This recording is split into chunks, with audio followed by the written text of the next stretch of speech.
পরিবারের জীবিকা তৈরি করতে পারছে না, তাদেরকে ডেলি মিটিং এ ডেকে টর্চার করা হয়।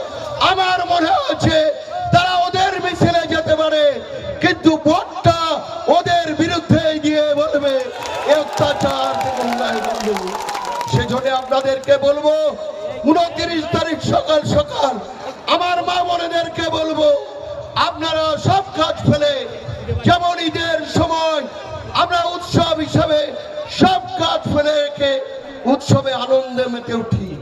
আমাদের হিন্দু সম্প্রদায়ের মানুষ বড় দুর্গা পুজো, বাংলার বড় উৎসব দুর্গা পুজো, পঞ্চমী ষষ্ঠী সপ্তমী অষ্টমী নবমী বিজয়া আমরা আনন্দে মেতে উঠি।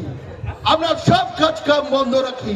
29 তারিখ আমার মা বোনেরা আমরা সব কাজ বন্ধ রেখে সকাল সকাল ভোট গ্রহণ কেন্দ্রে গিয়ে 7 নম্বর বোতাম টিপে, কাম চিহ্নের পাশে বোতাম টিপে আপনারা আমাকে দোয়া এবং আশীর্বাদ এবং জয়ী হয়ে থাকবেন। আপনাদের ঋণ আমি পরিশোধ করব, আমি কথা দিলাম।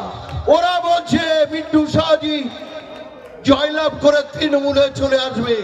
আমি তাদেরকে বলি, তোমরা মূর্খের সঙ্গে বাস করছো। যে দল থেকে বেরিয়ে নওশাদ ভাই আব্বাস সিদ্দিকীর হাত ধরে আইএসএফে যুক্ত হয়েছি, যতদিন আমি বাঁচবো ওই নওশাদ ভাইয়ের হাত ধরে আমি রাজনীতি করব। আপনাদেরকে আমি কথা দিলাম, আমি আপনাদের কাছে কথা দিলাম এবং আজকে শপথ নিলাম। আজকে দিনে আমরা শপথ নিলাম, যে কোনো মূল্যে দেগঙ্গার অপশাসন আমরা রুখবো। আজকে আমরা শপথ নেবেন আপনারা, যে কোনো মূল্যে দেগঙ্গার অত্যাচার আমরা রুখবো।